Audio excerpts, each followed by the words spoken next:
I love traveling.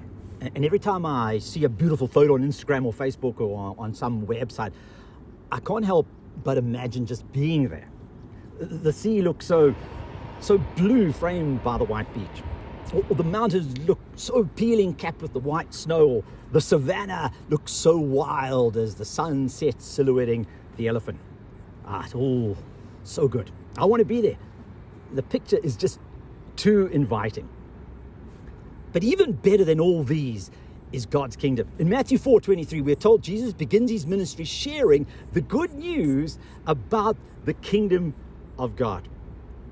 Jesus went throughout Galilee, teaching in the synagogues, proclaiming the good news of the kingdom and healing every disease and sickness among the people. Imagine for a moment that you're at an airport. Your bags are all packed with all your worldly possessions. You need to decide where you'll be going to, because this will be where you will live forever. It's a big decision. Jesus is standing at one counter, and above him it says Kingdom Land. There aren't many people here, so you wander over and you pick up some of the beautiful brochures that explain what this place is all about. The wilderness and desert will sing joyously. The badlands will celebrate and flower like the crocus in spring bursting into blossom, a symphony of song and color. You pick up another brochure. Blind eyes will be opened, deaf ears unstopped, lame men and women will leap like deer, the voiceless break into song. Another brochure says, I heard a voice thunder from the throne. Look, look, God has moved into the neighborhood, making his home with men and women. They are his people. He's their God. He will wipe every tear from their eyes. Death is gone for good. Tears gone, crying gone, pain gone. All the first order of things gone. Wow, it's amazing. I want to move to Kingdom Land. It's a land of life, eternal life. Now, the other counter has a sign over it too. It's called Destruction Land. Now, it doesn't sound appealing, but it's got a huge crowd of people gathered around it. So you wander over to go and check it out. And also, it has lots of glossy brochures, pictures of beaches and mountains, pictures of beautiful women and handsome men, pictures of cool cars and expensive jewelry. It looks pretty appealing too. But the destruction thing doesn't sound great. I mean, what's that about? And so you head back to the Kingdom Land counter to find out, well, what's required to get a passport to emigrate to this Kingdom Land. It's after we read that Jesus told people about the good news of the kingdom that we come across the account where he sits down on a mountaintop and he speaks to the people in what we now call the Sermon on the Mount. And it's his first public sermon. And he begins with blessings. Oh, that sounds great. I mean, we love blessings. Bring them on. You know, blessings are like those extras you probably get when you're going to a holiday that are included. You know, the welcome drinks, the free entry to certain nearby attractions, maybe a voucher for a meal at a local restaurant. Well, we can't wait to hear about the kingdom blessings, the kingdom extras that we're going to get. Blessed are, Jesus begins. And the word means happy. Wow, this sounds exciting. You know, we lean in closer to hear more. This is going to be really, really good. Blessed are the poor in spirit, for theirs is the kingdom of God. Huh? Like humble people. Okay, maybe I can do humble to get to this place. Jesus continues. Blessed are those who mourn, for they will be comforted. What? What's this got to do with anything? Mourning is like hardly a blessing. It's like saying, happy are those who mourn. Nah, that makes no sense. But as Jesus continues, it just gets more and more crazy. Blessed are the merciful. Blessed are those who are persecuted. Blessed are you when people insult you. what is Jesus on about? Is this what I have to agree to in order to get the passport? I mean, if these are the bonus extras, I don't want the bonus extras. But Jesus isn't finished. Just to let you know, there are some terms and conditions too, he says. Yeah, well, that's normal. I mean, most offers have terms and conditions that are linked to them. So, that's cool. So what are the terms and conditions? And so Jesus outlines them. You, of course, know that murder, adultery, etc. are not acceptable to God, he says. We nod. Yeah. Of course, happy to agree to not kill people, to not engage in adulterous affairs. And then Jesus says, I didn't come to abolish the law of the prophets. I've come not to abolish, but to fulfill them. And we're like, yeah, of course. We wouldn't expect anything else, we say, But we've missed his point. I've come to fulfill them. I've come to make them fuller. And then in Matthew 5, from verse 21 to 48, Jesus outlines the fuller terms and conditions. 6 times he takes something that was maybe doable and raises the bar. Matthew 5:22, whoever is angry is like a murderer. Matthew 5:28, whoever looks lustfully is like an adulterer. And then he just goes on. Whoever divorces, whoever vows, whoever retaliates, whoever has enemies. What? We're left stunned standing at the counter for Kingdom Land. I mean, these conditions. And then Jesus gives the golden rule. It's the single rule that encapsulates everything he has said so far. If you want to apply for this passport, the passport to enter God's Kingdom Land, then here's the golden rule. So in everything, do to others what you would have them do to you. For this sums up the law and the prophets. Everything is about loving others. Everything we do should be directed to showing ultimate kindness to others, friends, family, and yes, even enemies. You do that, and you can get a passport to the most amazing place, Kingdom Land. And so we are left with the impossible. We wanted to move to this amazing Kingdom Land, but it seems impossible. Maybe we'll just have to settle for destruction land. It did sound, sort of quite nice. Brochures look pretty good. And it's this scene that Jesus paints for us as we reach Matthew chapter 7, verses 13 to 14. The choice of 2 destinations that go through 2 gates. Enter through the narrow gate, Jesus says, for wide is the gate and broad is the road that leads to destruction, and many enter through it. But small is the gate and narrow the road that leads to life, and only a few find it. There they are. The 2 lands, destruction land and the kingdom, the life land. Now, destruction land is a land we're all familiar with. It promises such a lot: love, happiness, success, fame, fortune. But we know the reality: sickness, suffering, wars, pain, and death. Kingdom land we're less familiar with. It promises a lot more love and joy and peace. And then the big ones: no pain, no wars, no death.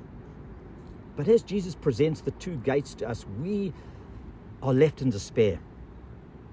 You see, the entry to Kingdom Land needs us to go through a narrow gate and then walk on this difficult path. That's impossible. The entry to Destruction Land is easy. It's wide. It definitely has appeal, and that's why there's such big crowds by the counter to move there. But we're making a mistake. We see, but we don't perceive. We hear, but we don't hear. Lean in closer. Listen to what Jesus is saying. He's not talking about spending life entering. He's talking about entering life. Let's say that again. He's not talking about spending life entering. He's talking about entering life. These are 2 entry points to 2 lives, not 2 lives that result in 2 entry points. We misread Jesus because we are so consumed by his speech the impossible conditions of living in kingdom land. So when he explains the entry, we assume he is explaining what we must do rather than how we must enter. Let's see what this means as we make our choice as to which of these two lands we want to choose to enter. Now, the offer made by Destruction Land actually sounds pretty appealing at one level. Besides, the pretty bad branding of calling it Destruction Land, it's a land that offers us to live life freely, to live in whatever way we want. I'm the king of my life, and I can choose to do and be whomever I want. Some of you may have heard, I'm sure, the old song by Frank Sinatra. Famous song, I planned each charted course, each careful step along the byway, and more, much, much more, I did it. I did it my way. We live in a world where this could never be more true. We are told by the torrent of social media that pours into our lives that you are good. You're an individual. Your truth matters. Your way is the right way for you. You are right. Wow, I must say, it really does sound appealing. Wow. A land where I can be whomever I want, where I can live and do whatever I want, that's freedom. That's ultimate freedom. And who doesn't want the freedom to be and do whatever we want? I don't want people telling me what to do. I want to decide for myself. Kingdom land, wow, with its narrow and restricted entry sounds unappealing compared to the broad and wide open path that Destruction Land offers us. However, we are not hearing Jesus clearly. We are being deceived by the world's glossy marketing, the offer of so much choice, so much freedom. Jesus is not contrasting broad and narrow lives as the marketers from Destruction Land would have us think. The broad and open life of Destruction Land compared to the narrow and restrictive life of Kingdom Land. Jesus is contrasting broad and narrow entries, and this makes all the difference. Let's use a funnel to illustrate this. If I give you a funnel and ask you to pour water into it, you're most likely going to hold it with the broad side up and pour your water in so that it funnels down and exits out of the narrow side. This is exactly what Destruction Life is offering. It markets the funnel to us, the wide open mouth where you can be and do anything you want, the land of freedom, the land of being the you that you want to be, the land of endless choices. It's serpent marketing. It's lies wrapped in truth. Destruction Land is the wide open funnel that ends in one ultimate result. But all we can see is the wide open entry. We don't look any further. We can be free to do anything to become one thing, dead. We can live any life to arrive at one destiny, death. We can choose to be free to become one thing, slaves of sin. Romans 6:23, for the wages of sin is death. When you were slaves, says Romans 6:20, you were free from the control of righteousness when you were slaves of sin. This is the funneled life. It starts wide, but it ends narrow. It starts free, but it ends in slavery. It starts as perceived abundance, but it ends in scarcity. It starts with so much choice, but it ends with none. A funnel all ends up in one place. And so when the funneled life is marketed to us as a broad life, and not what Jesus calls it, a broad entry, a broad road, we believe it. We think that being free to do whatever we want will lead to a life of freedom and choice. Yet it's exactly the opposite. Choosing to do what we want, living my way, quickly makes our options less and less. Soon we are surrounded by disappointment, broken promises, destroyed relationships, shattered dreams, and before we know it, we discover our life is more restrictive than we could ever have thought possible. Until finally, the exit of the funnel has only one result: death. The illusion is well marketed. The media sells us this life of being whatever we want and doing whatever we want. Yet it does not tell us this is not a life, but simply an entry to a life so narrow, its end is eternal and dark. What Jesus is telling us about is entries to life. Let's read the verse again. Enter through the narrow gate, for wide is the gate and broad is the road that leads to destruction, and many enter through it.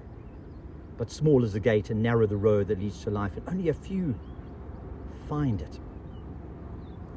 What Jesus is calling us to is entry into the unfunneled life. This is a life that starts narrow but becomes wide. It starts like slavery but becomes freedom. It starts scarce but becomes abundant. By relinquishing, we receive. By entering the narrow, we live the abundant. You know what? God knows what we want. He made us. He knows we want a life filled with joy and peace and love. He knows we want a life where we are free to live fully. But He also knows that this freedom is only available through Him. He knows that this life is only possible through Him. But here's the best part. The story's not over. What we've just read here in Matthew is part one. The story continues. You know, like any good story, there's a sequel. Keep bringing out sequels. Well, entering Kingdom Land part 2 is found in John 10. And Jesus uses a sheep pen as a way to explain the kingdom and how we enter it and what life is like once we are inside the Kingdom Land. Now, the destruction marketing team, they're here too. And the scene is set in part 2 of the story with all the sheep inside of the sheep pen, the sheepfold. And so we read this. Very truly, I tell you, Pharisees, anyone who does not enter the sheep pen by the gate, but climbs in by some other way is a thief and a robber. We read in John 10, verses 1 to 2. And so what do we have here? We have, well, the destruction team, they climb over the wall into the sheep pen. Okay, that's a little bit strange because now we're all stuck in here with them. And then they sell us their lies and freedom. Freedom to be anyone, do anything. But all the while, we are stuck here with these dodgy characters. They're called thieves by Jesus because they are stealing hope and true life from everyone. They preach freedom when all we have is captivity. But Jesus continues the story. The one who enters by the gate is the shepherd of the sheep.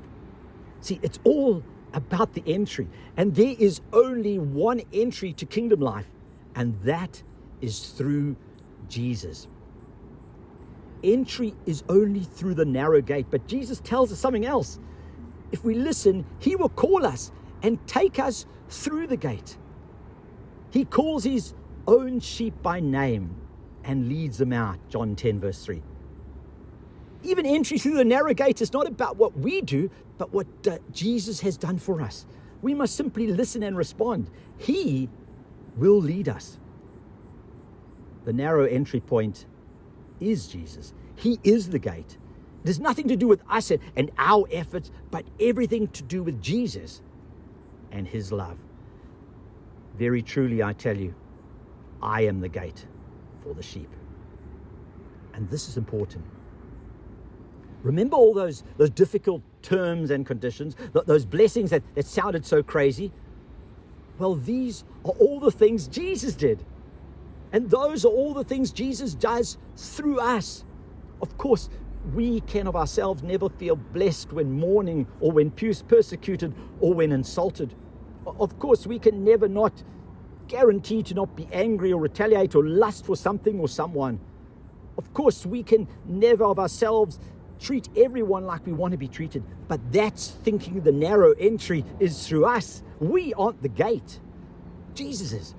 Jesus accomplishes all this through us.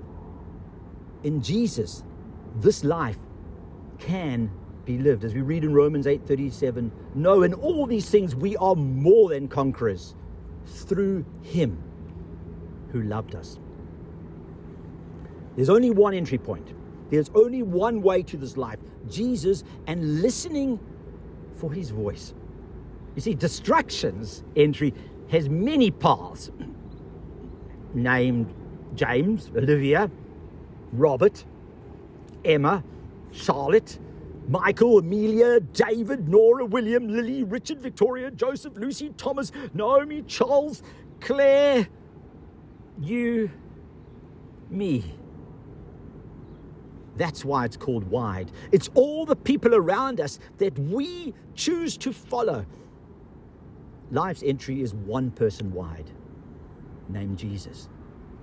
That's why it's called narrow. And then comes the most amazing part. It's the good news of the kingdom that Jesus preached. It's what all the glossy brochures about Kingdom Land were all about. Here's the unexpected twist in the story. Jesus is not telling us about a narrow life.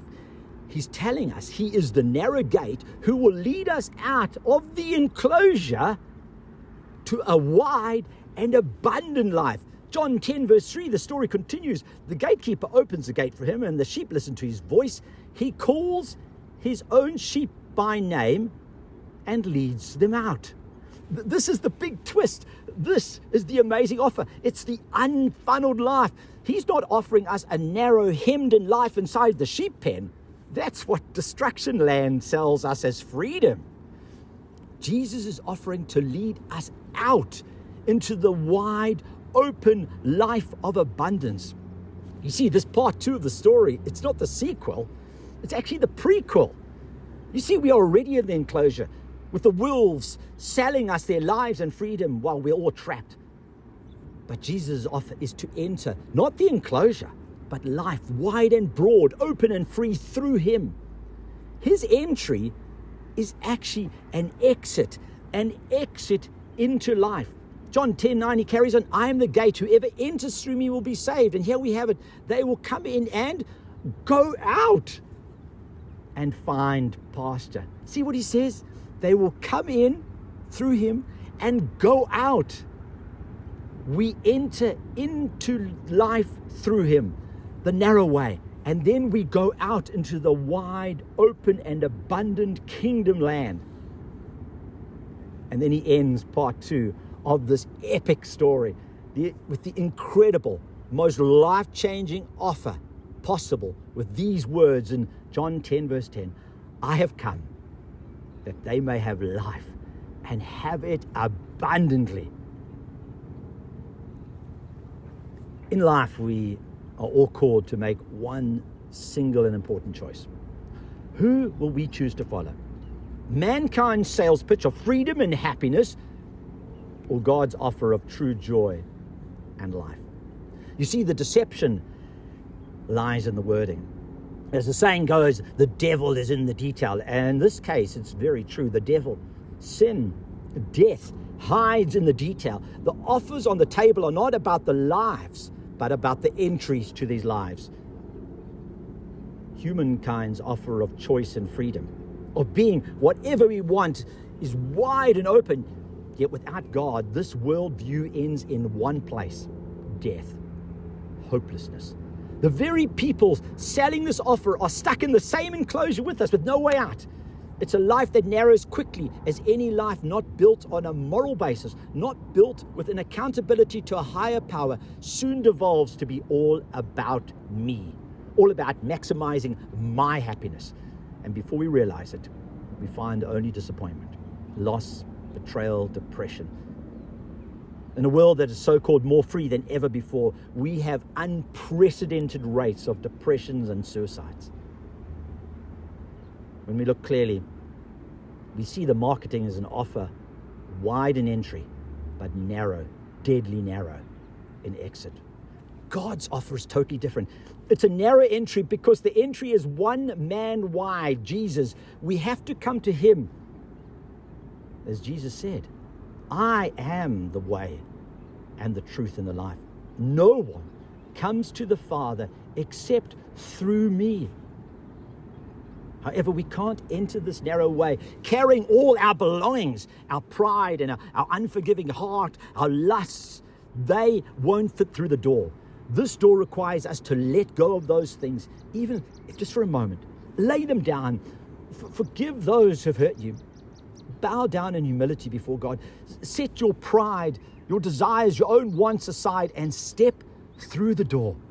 And then we will discover in God's power that all these things suddenly have absolutely no hold on us. In His power, our pride, our unforgiving heart, our lust vanish, replaced by the wonder of the place that He leads us to. Because this entry is actually an exit that leads to a life today that is broad and wide and beautiful and abundant. Jesus is offering us to experience eternal life now. That doesn't mean living forever now, but the life of the eternal. He is offering us to experience through God's Spirit love, even when we're hated. Joy, even if there is sadness. Peace, even if there's turmoil. It's the most incredible offer. And beyond this, He will one day also give us the ultimate gift. Immortality in God's kingdom, when death and suffering and pain are then gone forever. So we return to where we started, standing with our bags all packed with all our worldly possessions, and now we need to decide where we are going to live. Destruction land. There are crowds of people here.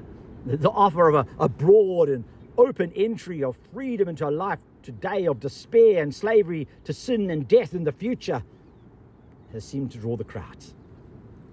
All this kingdom land.